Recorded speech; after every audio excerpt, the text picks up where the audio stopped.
Good morning. Sorry for being a few minutes late. The iPods were out in the parking lot in the car.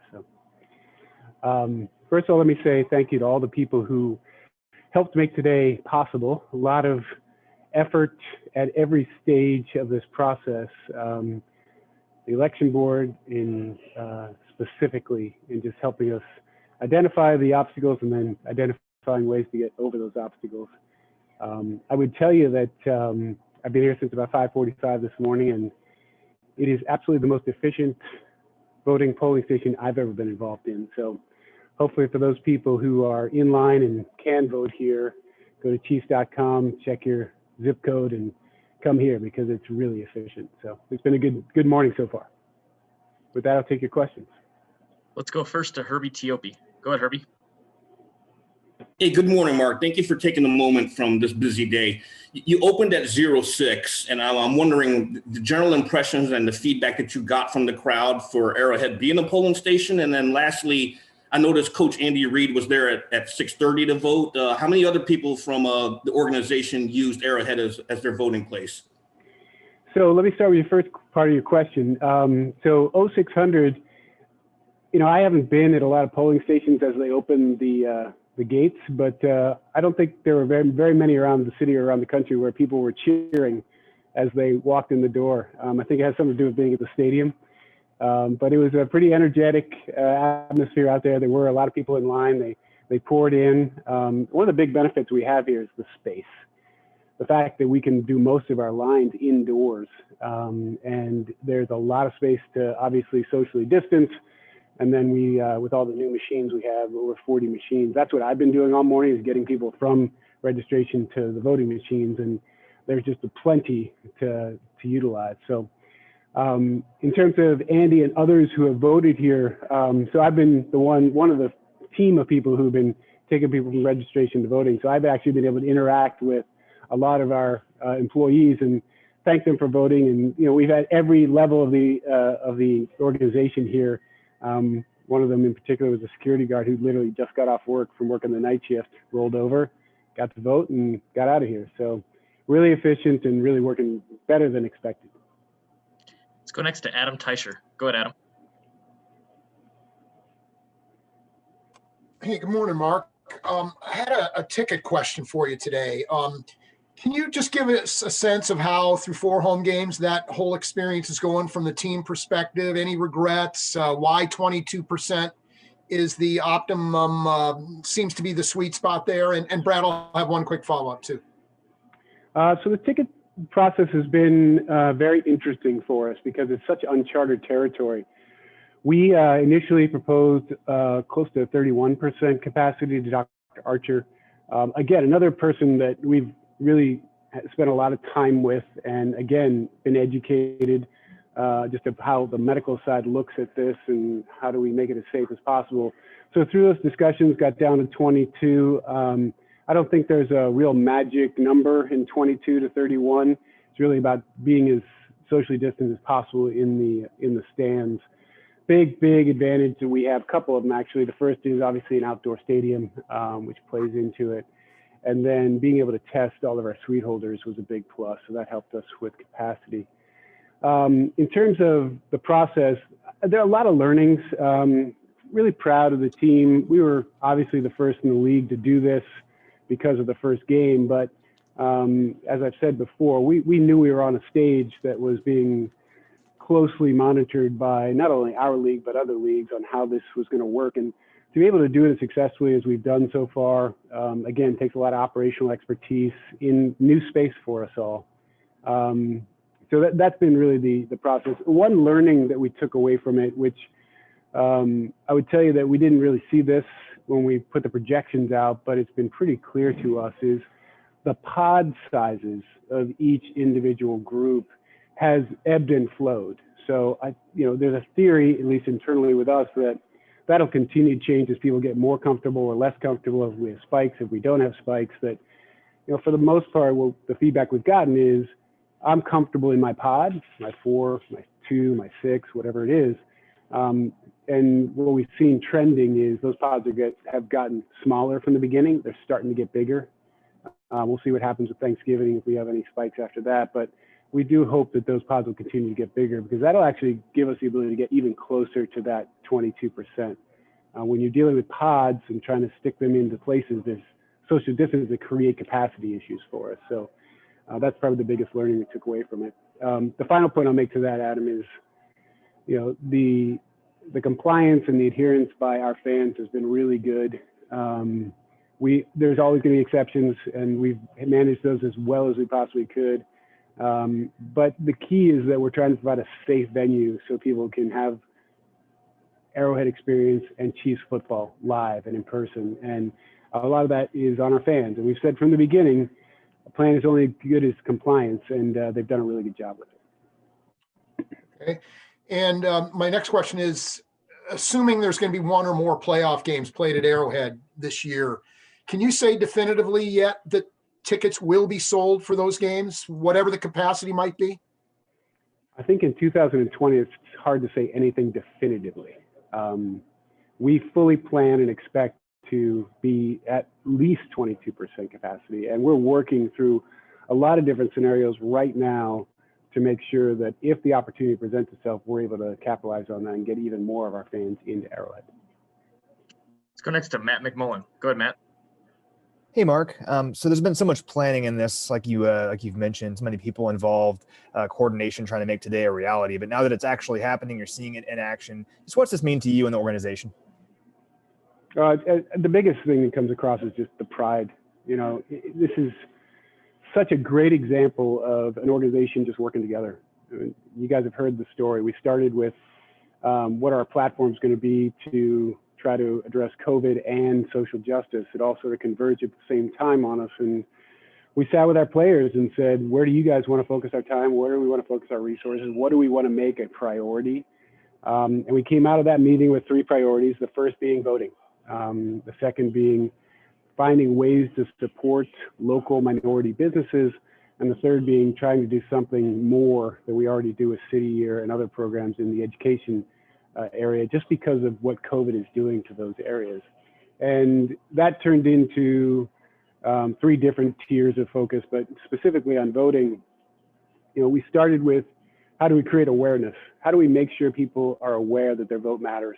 And how do we get that message out there? And how do we support that with our platform, both the Chiefs platform and the players' individual platforms?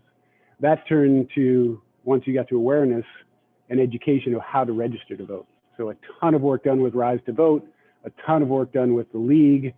You saw the video of Patrick and Tyron standing in front of our whole team, all of our coaches during training camp, and just sharing their personal experience and how important it was to them, and really just sharing that they can be a part of this, and everybody in the room should be a part of it. And then, you know, all of those things were done early on, and we kept sort of meeting and talking about things that we could do. And the idea of, well, could we vote at Arrowhead came up in a meeting, and that launched the whole campaign to try to make it a reality.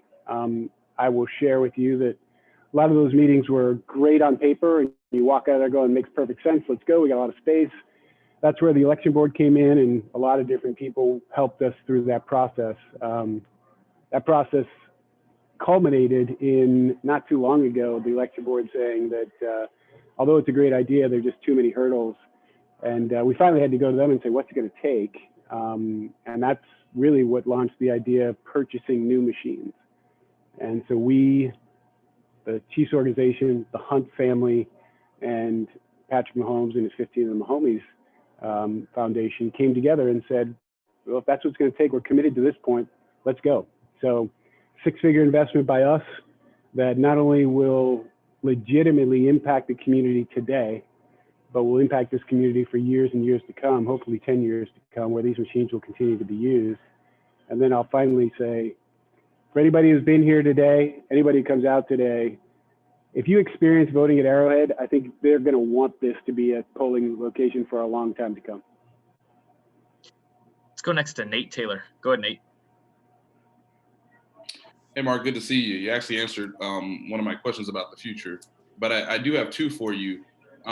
First is, does the organization know how many people were able to register through the Chiefs program? And then, Brad, I'll have a follow-up.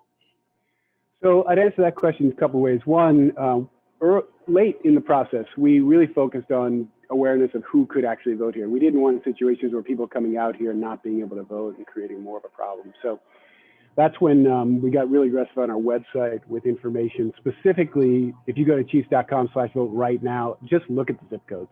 If you're in those zip code and you're a registered voter, you can vote here. So that was the first piece. Secondly, we didn't do the math on exactly how many people could potentially vote here. We just said, we went to the election board and said, what do you think the capacity should be? And then we expanded beyond that. I will tell you that we've got plenty of staff, we've got plenty of machines. I haven't seen any lines yet out here today. And I drove by a couple lines at 5:30 this morning at various spots where they're already out the facility and down the street. And then finally, I would tell you, I think between 500 and 1,000 people have already voted here. And like I said, we could take a lot more. So hopefully people will hear that and come out here. And then secondly, Mark, a couple guys are exploring this on Zooms, during the weeks. It appears that some guys voted absentee in their home states. Is that the case? Is there a percentage of guys who would vote, say, today in the Kansas City, Missouri area, or did most players vote already early in terms of absentee ballots?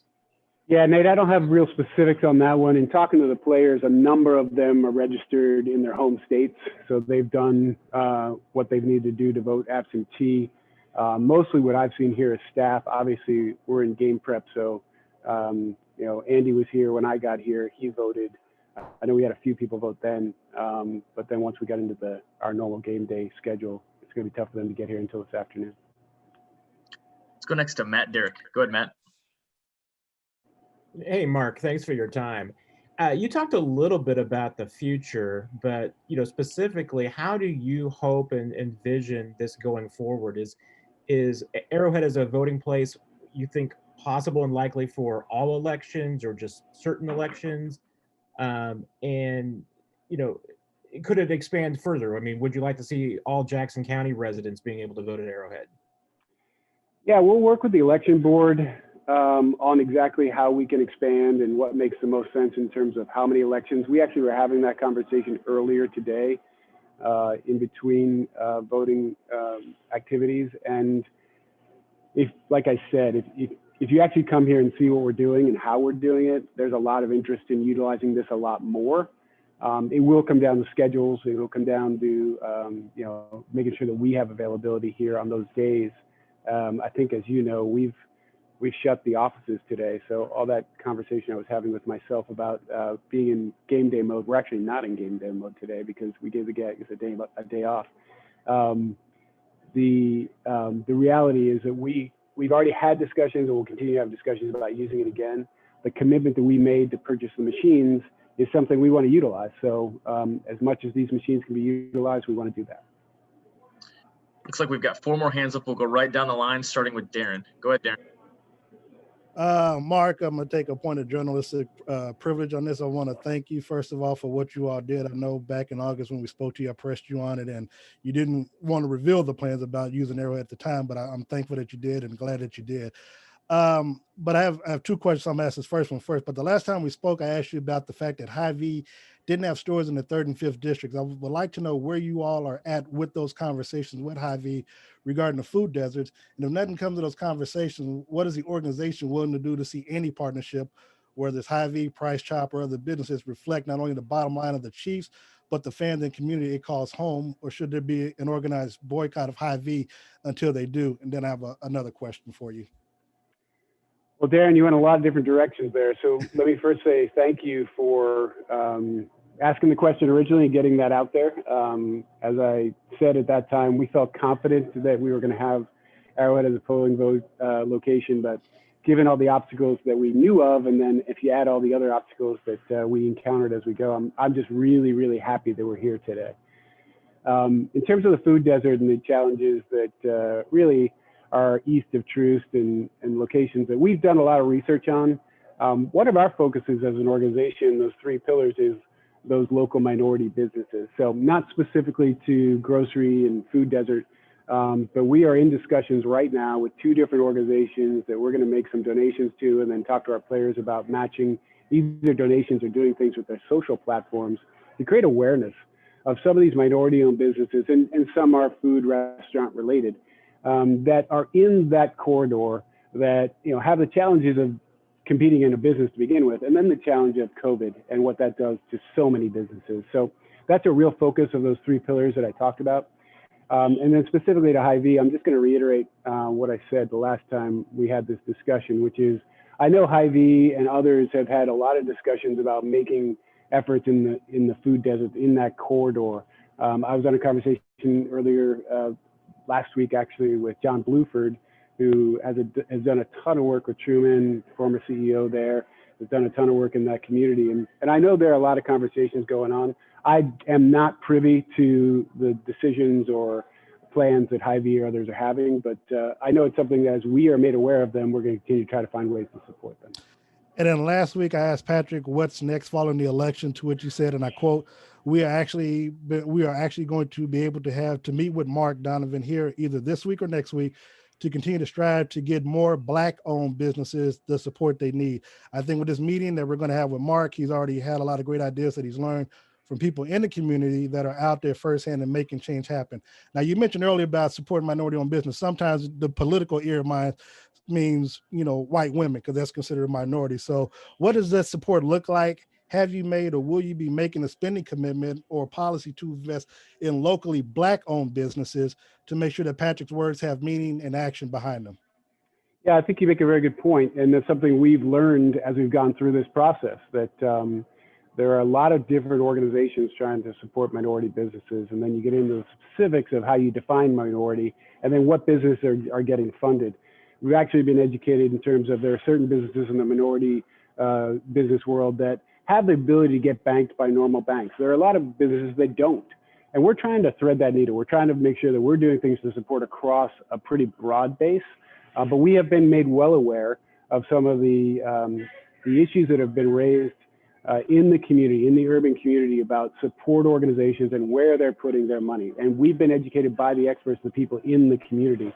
So what Patrick referenced was the conversations that myself and Sharp and others have had with leaders in this community who are in the space. So we take it very seriously. We take it as a responsibility to try to do it the right way.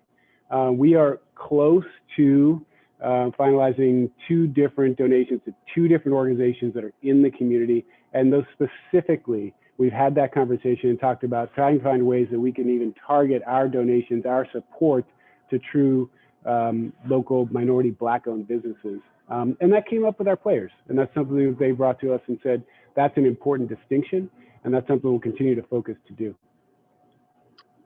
Got 3 more. We'll go Todd, Steven, and Sam to close it out. Go ahead, Todd. Hey, Mark, you've been in this league for a long time, and I know there's been, there was unrest a few years ago. I guess I don't want to put words in your mouth about being proud or anything, but how much, enthusiasm do you see on the organization side across the league, not just in Kansas City, on actually working with players and coming together and doing some of these things instead of being kind of adversarial like it seemed like it was a few years ago? Yeah, Clark said something early on in this process about, there hasn't been a 2019, there hasn't been a 2020. Our times are very different than they've been in the past, and we're all in a different space. One of the things that really resonated with me and with others in our organization about the platforms we picked, and specifically the voting platform, was in this day and age, with all the discord, to be able to find a platform that everyone in our organization can get behind, that is nonpartisan, that is about getting people to express and use their voice to make their choice. And Patrick said it really well the other day. All we're promoting is go get registered and vote, use your voice. Make your decisions for you personally, but use your voice. And I've said this to you guys before, we're an organization, but we're a family. And the thing about families is we're an example of this, we've got representatives on all ends of the spectrum, from a political standpoint, from all kinds of different standpoints. So trying to find some platform that we could all get behind is not always easy. And this one really resonated with a lot of our players, a lot of our organization. I would tell you that to your energy point, the energy around this project in our building has been really off the charts. And again, in the space we're in right now, when you've got 200 plus employees and many of them in that younger generation, they are looking for ways to be helpful. They're looking ways to participate and be active. And in that demographic, we've got a wide spectrum of views. This is a great place where they can come together at a time when it's really hard for us physically to come together. There's been a lot of energy in the building, and there's a lot of real joy today in the staff that have been working here since about 3:30 this morning. Let's go next to Steve Walls. Go ahead, Steve. Hey, Mark, thank you for doing this. You talked about guys using their platform and the organization getting behind, those guys, especially Tyron and also Patrick. But there's been a little bit of pushback, and I'd like to know, what your message is to those fans who just want your organization and your players to just stick to sports because they say that sports and politics don't go together. Yeah, I think our players have done a better job than I could do on that point. When the video came out this summer from the players really calling out the league, the message we provided that day is still the message that we live by, which is we support our players, we love our players, and we're proud of them. Now, as I said to the point about family, there are players in our locker room at every end of the spectrum. So we have the same discussions internally that are happening in the broader media space. And there's going to be opinions on all sides. We respect those. And we're going to continue to try to find platforms like this that we believe are truly nonpartisan. And we'll go last to Sam McDowell. Go ahead, Sam. Hey, Mark. Thanks for doing this. I wonder just if you could give us a glimpse of what your day today looks like. I mean, you said you got out there at 5:45. What are your sort of assignments? What are you doing out there today? So it's interesting. So I drove past my polling station at about 5:30, the place I typically go vote, and the line was completely out the door all the way down the street. So I was happy to come out here. The first thing I did was I voted, and I got to actually go through the process that I was going to help manage. So I voted here, and then what I've done is I've become, I think we're called election judges. So I'm actually a part of a team of a number of people who are, once a person comes and registers, they get the ticket to vote. They give us the ticket. We then go to the machine, explain how the machine works, explain how the ballot works, and make sure that everything is correct in that process. And then we make sure that that voter gets to the ballot box and actually puts their own ballot in the box. So I've done a little bit of walking around cheerleading and thanking for the people who have been here a lot longer and will be here a lot longer than I am and will. And I've done had a lot of conversations with people who have worked numerous elections in this community. And first of all, thank them for what they do. But secondly, just tried to get educated on what we're doing, what we could do better, what's different. And as I've said pretty consistently on this call, the overwhelming response has been, we got to vote here more often. This is a great setup, and we wish more people knew about it today. So again, the one message I would ask for everyone's help on this one is, we've had a great turnout. We've had people pretty steady through here, but we've got a lot more capacity. So if you are eligible to vote at Arrowhead, please come out.